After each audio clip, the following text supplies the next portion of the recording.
Hey, peace, world. Get ready to get into a quick discussion. I did a I did a video for this to talk through this. Um, I couldn't edit something right and got a little frustrated, so I'm gonna just talk through it this way. Last night on Instagram, hip hop heavyweight producers RZA and DJ Premier. They did a live stream. I don't know how this was arranged and whatnot. It was something called VERZUZ, VERZUZ, and I wasn't really sure what they were gonna do when I first started seeing some. When I first started seeing some reports, or started seeing them promoting this. I don't even know how it really originated. I just know right now it's awesome. I just know it's awesome in general to be a fan of this and that, because as everybody's quarantined, all of a sudden we have access to all of these different individuals who we've never had access to before. They're bored, we're bored. They get together and do something creative and dope, and it's just interesting to see what people are doing with their spare time and whatnot. But so I see it, and I'm a huge RZA fan.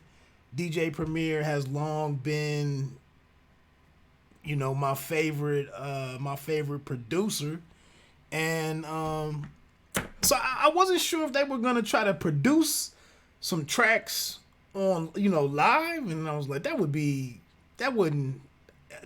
DJ Premier is just notoriously a slow worker anyway, so I didn't really understand how that would happen. And then I ended up tuning in a couple of times and just seeing what was what, and it was a good time, man. I mean, Ava DuVernay pops in. I want to say Lord Finesse. Damn, I saw a bunch of interesting individuals. I mean, anybody that's somebody hip hop wise was in there, but it was Black Thought jumped in a little bit. I thought I saw Talib Kweli. So it's just interesting, man, to once again, all of us little people, us everyday folk, we get to peep in on what different celebrities, how they get together, get down, and enjoy one another. So my thoughts on it, man, were salute to these two brothers, these two giants at what they do. But what really left an impression on me was the fact that the profound respect and acknowledgement of one another, their catalog and their work, and to be real fans.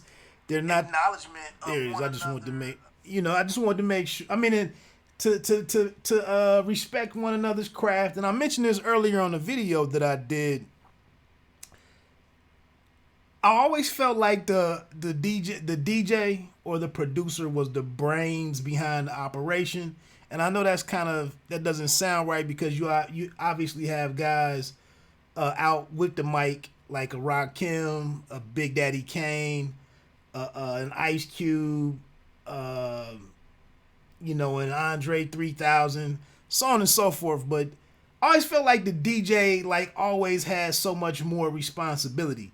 It seemed like the DJ kind of created the sound, what they were aiming for sonically when they set out to do these different projects. I always felt like back in the day, the DJ was the guy with the expensive equipment. He was probably the one that put up all of the money to buy that equipment. And so I just always had so much respect for the producers / DJs. And to see these two dudes honor one another and salute one another and celebrate one another's catalogs the way that they did, I felt like it was just a big win for I just thought it was an awesome hip hop moment.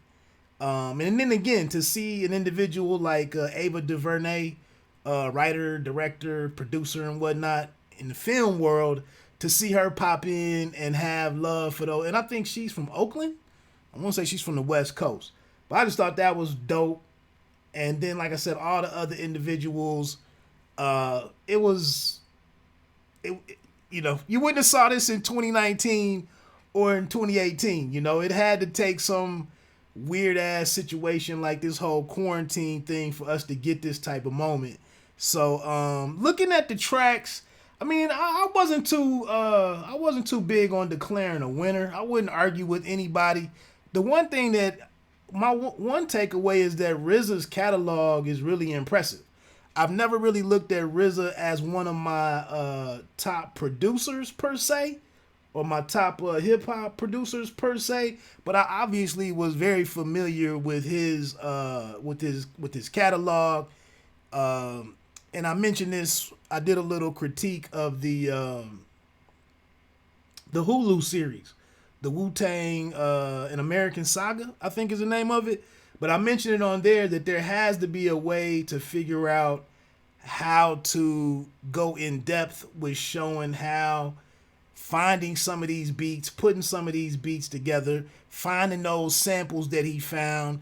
And he really brought a lot of original samples to the forefront.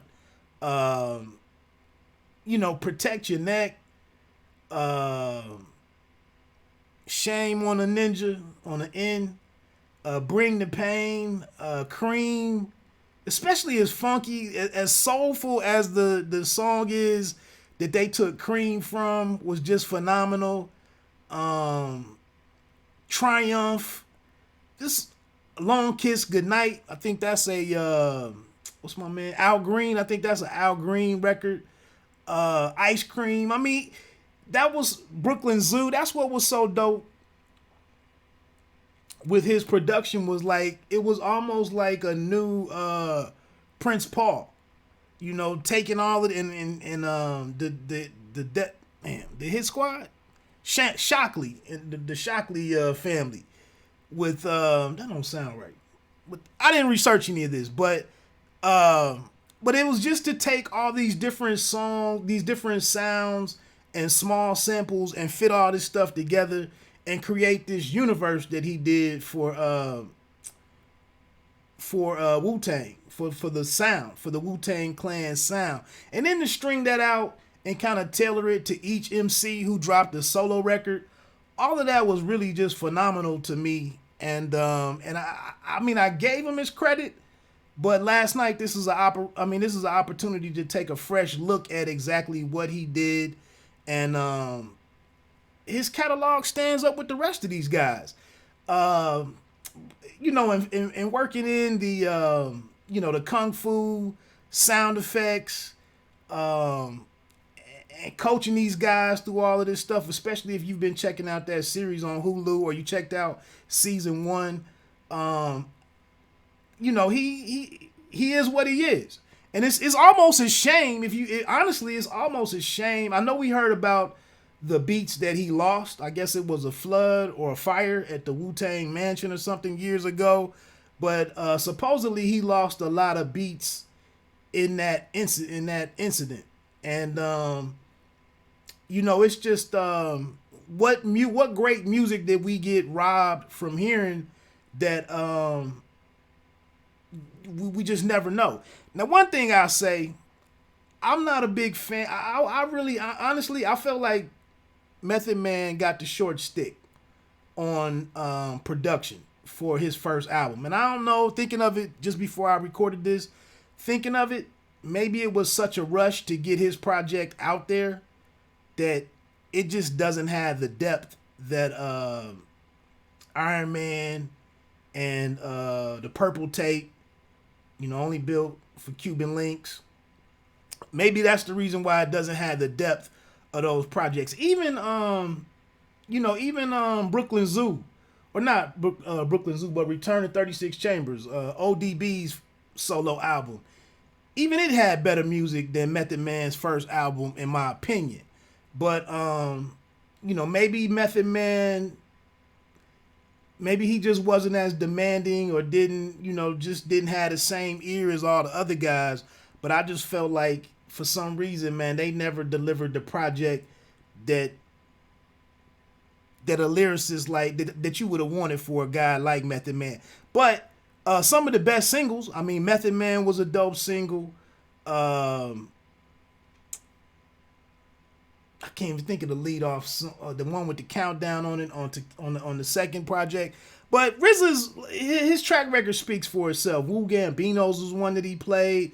It was probably a bunch of joints from, and that's one thing when you look at the Wu-Tang Clan catalog. True Mathematics, I think, is another producer in the group. It's different guys here and there that dropped in and did certain songs. And if I took the time to look them up, you might find out that, you know, I might have argued to throw that on his list. But, you know, maybe RZA didn't produce that one. So, phenomenal catalog for RZA.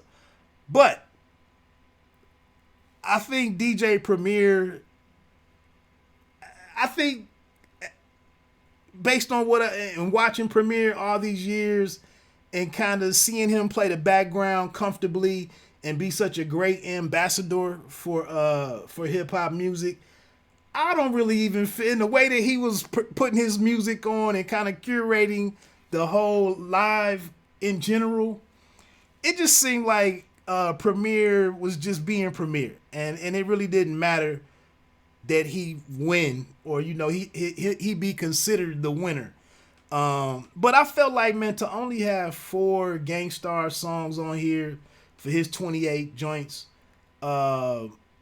just to get a rep, Remains, Above the Clouds, and Mass Appeal.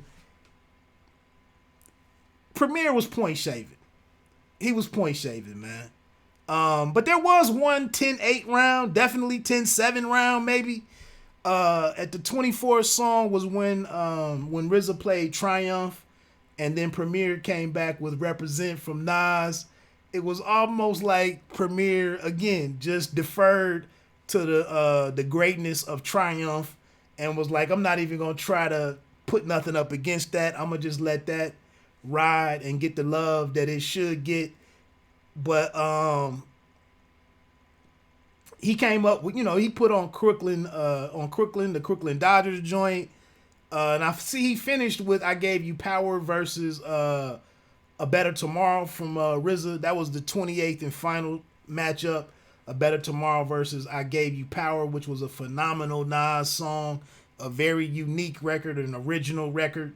You know, he caused a lot of guys to go back and write like these metaphor songs or these analogy songs or whatever you want to call from that one. If you remember, I Gave You Power. But one of them, I thought it was terrible that All Cities, the actual, did not make it onto Premier's list. That's probably one of my top 5 RZA cuts. I think if you throw All Cities, the actual, on there, and that's probably a problem for that's one of the knocks, if you want to use that word, that's probably a knock towards Premier, is that he didn't always give his best work to the best guy or to the biggest name. He, throughout his career, he's given some really upper echelon tracks to some nobodies or some lesser known cats.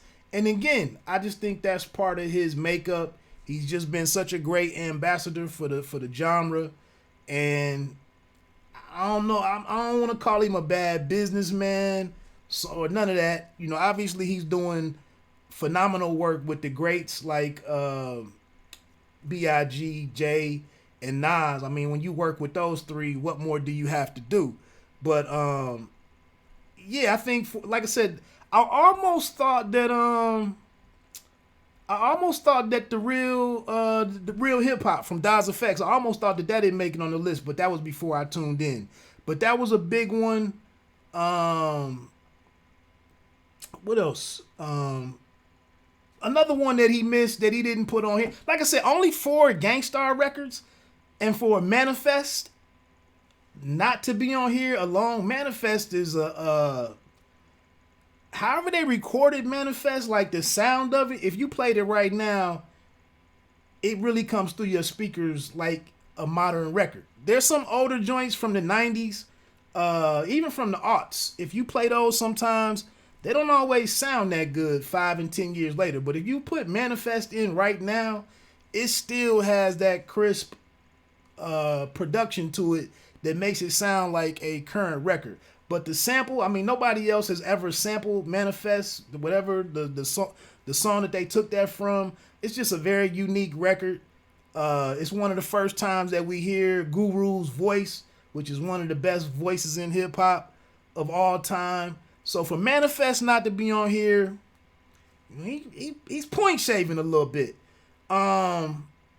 X to Next is not on there. Is not on Premier's list. Damn, but he put Kick in the Door.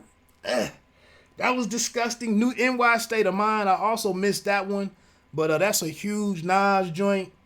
Come Clean is, again, these are just very unique records that not many producers have that type of song with that. You know, this is J. Rue the Damager. Who the hell knew who J. Rue the Damager was? But again, he gives this unique beat to some newcomer, and it's, you know, it slaps. I mean, it's an all-time great hip hop song. And I don't even know. We don't even know if he could have given any of these beats to different individuals, and it would have really worked the way that it worked based on who he gave it to. Also, Tons of Guns. Tons of Guns is another Premier single or record that's not on here. Another one that stands out to me was not Moment of Truth. The Militia's not on there. Make 'Em Pay featuring Crumb Snatcher. Premier was point shaving, man, and I'll admit it. I mean, I'm a huge Premier fan, a Primo fan. I just think he took it a little light here, a little easy here, and he was a fan of this moment as much as all of us tuning in. So again, not to drag this out, it was just a couple of songs that I don't understand why those weren't included. But who am I to question the great Premier? I mean, he did land his big punches and had his big moments. Dwick, the 10 Crack Commandments was phenomenal. That was probably the best matchup right there. Maybe at a quick look, You're All I Need versus Biggie, 10 Crack Commandments at 20. Damn, at 21 you had Cream versus Mass Appeal. This whole stretch right here was pretty dope. Damn, he had Criminology, Incarcerated Scarfaces. Then You're All I Need at 20. 21 was Cream. 22, Wu-Tang Clan Ain't Nothing to F With. That's just a dope run for him right there. I mean, those are major records. He doesn't have RZA didn't put RZA didn't put the one joint on here from their first record, the Finale. I think that's a very overlooked overlooked record in my opinion. Oh, and I might close with this, man. The RZA did not have the projects from Wu-Tang Clan, from the double LP. That was not on here. That's one feather in his cap that that's a big joint to me. But really quickly, if I can find it, let me go back.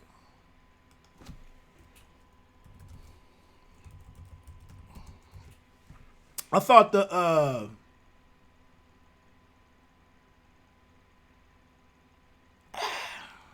trying to find it real quick.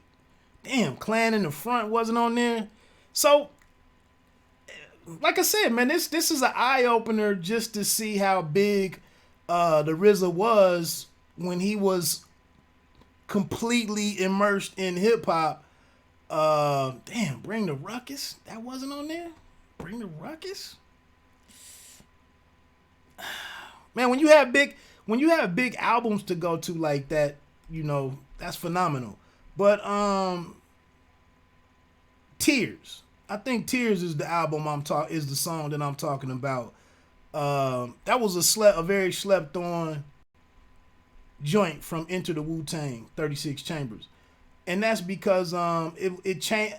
It gave a lot of diversity to the sound of the first album, in my opinion. So, like I said, man, we didn't settle anything here. I just think it was a very dope moment for hip hop, man. I'm glad I tuned in for 20, 30, 35 minutes and whatnot. I'm glad a partner of mine texted me and let me know that he was watching it. He's a younger guy, so somebody from his age group to check it out, man. I think that was a great moment for hip hop, and for him to have that appreciation for what he was hearing was impressive. So shout out to my man who hit me up to even kind of push me, because I was like, I'll pass on it. I've been watching enough D Nice and some of the other guys cutting and mixing and whatnot. So I was gonna pass it up, but after he texted me, it was like, nah, let me slide in and see what the mood is. And like I said, man, it was good to take it all in. It'll be dope to see how we look at some of these moments next year, or 3 years from now, 5 years from now, to remember kind of the different experiences that everybody was able to have during this whole quarantine situation. So with that said, man, let me get on off of here. My name is Wood. Appreciate the couple of people that popped in and out of the chat. I mean, in and out of the live stream and whatnot. I just had to come and speak my piece on the whole thing. Might be kind of close to a couple hours yet for I think you might even be able to watch it on demand. But the season 4 debut or premiere, no pun intended, but the season 4 premiere of Insecure on HBO. I'm about to go check that out. Like I said, I just wanted to jump in and kind of get my thoughts off on RZA versus DJ premiere. That's it. Like I always end this thing, man. You don't have to be great to start, but you have to start to be great. 1.